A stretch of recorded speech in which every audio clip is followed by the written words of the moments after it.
Good day everyone. We are here to discuss the different intellectual revolution that defines in our society. But before we proceed to topic, manalangin na tayo.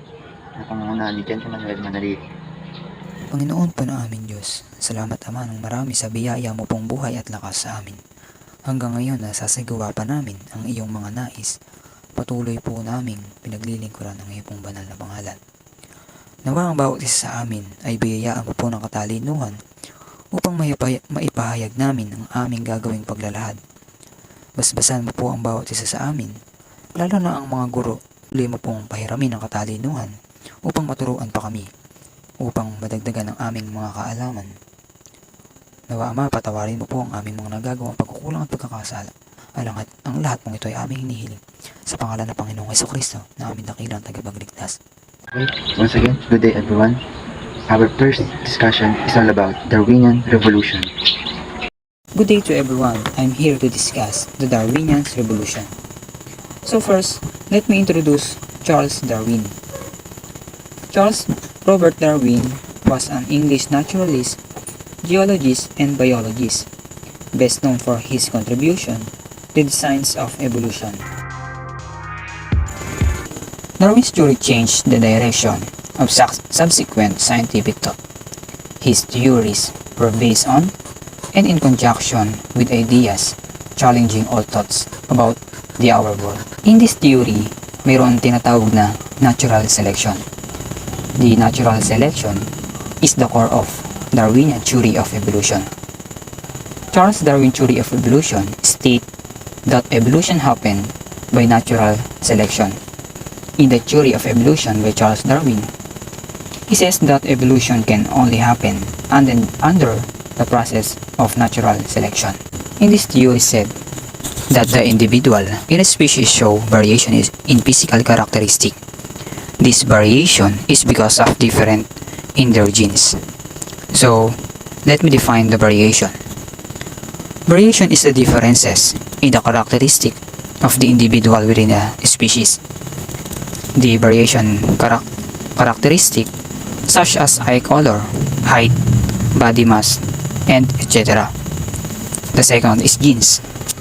Carry information that makes you who you are and what you like. Ito ang mga pinapasa sa atin ng ating mga magulang, like curly hair or straight hair, long or short legs, and etc. Okay, do you believe that dati kang umbok?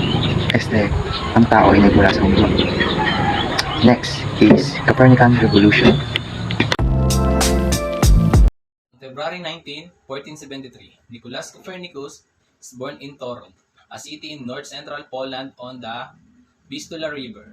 The father of modern astronomy, he was the first modern European scientist to propose the Earth and other planets revolve around the Sun. Copernicus was an astronomer who postulated a heliocentric system in which the planets orbit the Sun.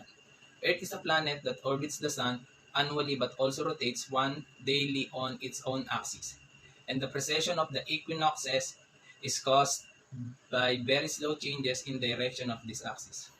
Copernican Revolution, as defined by the Polish scientist Nicolaus Copernicus, is the 60th century, was a movement in astronomy from a geocentric understanding of the cosmos, centered on Earth, to a heliocentric understanding centered around the Sun. Hi, hello everyone. I'm Mark Brian H. Legman, and my topic is Prussian Revolution. Prussian Revolution. But before we proceed to our discussion, sino nga ba si Sigmund Freud?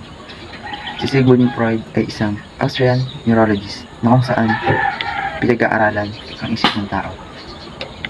The Prussian Revolution is all about the study of psychiatry and psychology. Ang pinakamalaking impact ni Sigmund Freud sa ating society ay ang treatment of mentally ill individual. Pero noong unang panahon, hindi siya pinaniwalaan ng mga tao.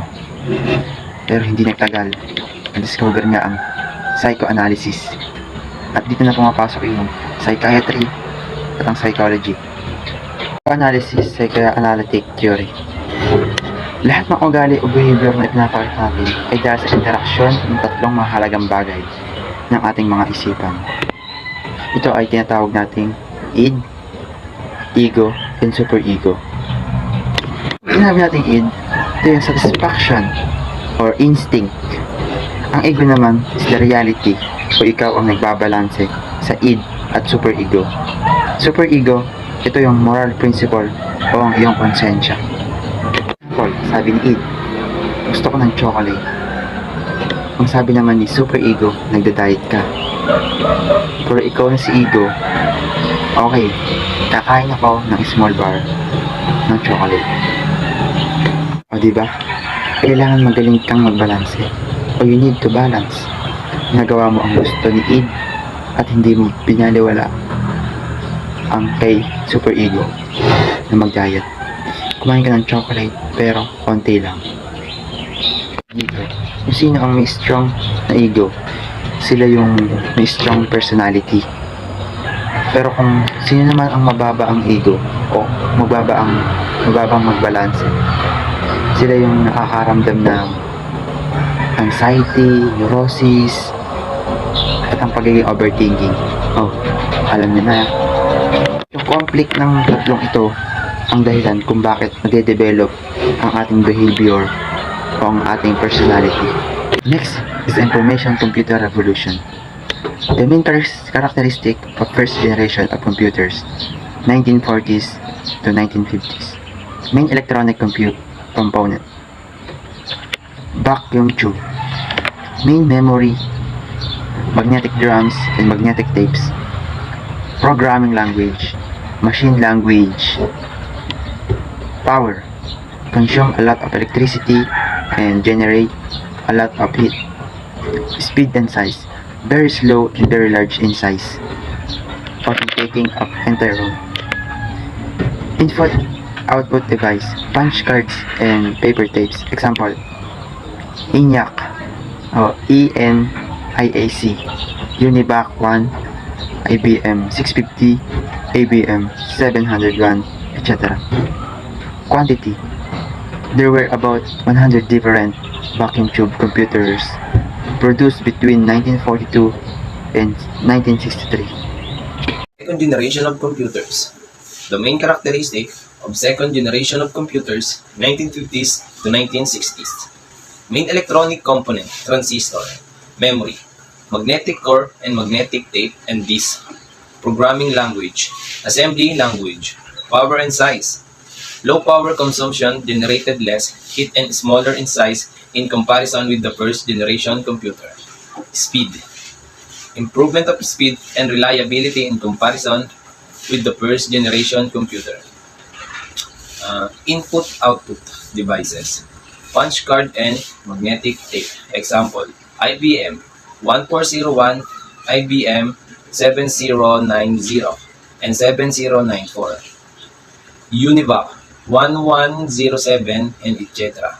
Third generation of computers. The main characteristic of third generation computers, 1960s to 1970s. Main electronic component, integrated circuits, memory, large magnetic core, magnetic tape, disk, programming language, high-level language, Fortran, Basic, Pascal, COBOL, C, and etc.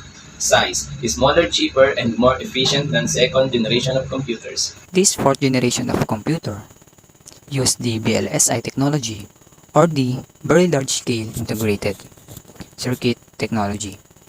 Therefore, they were also known as the microprocessor. Intel was the first company to develop a microprocessor. The first personal computer or PC was developed by IBM. Belong to this generation, VLSI circuit had almost about 5,000 transistors on a very small chip and were capable of performing many high-level tasks and computation. These computers were thus very compact and thereby required a small amount of electricity to run. And the example of that computer is IBM PC, Star 1000, Apple II, Apple, Macintosh, and etc. Fifth generation of computer. Our main electronic component, based on artificial intelligence, uses the ultra-large scale integration or ULSI technology and parallel processing method. Ang mga revolution na ito ay nagbigay ng mga idea kung ano ba talaga ang sentro ng solar system o kung ano ba talaga ang pinagmulan ng tao o paano ba i-develop ang ating behavior or personality. Lahat ng yan ay mayroong impact at contribution sa kasalukuyan dahil nagkaroon tayo ng kaalaman kung paano natin pag-aaralan ang mga paligid sa ating mundo. That's all. Once again, good day everyone and have a nice day.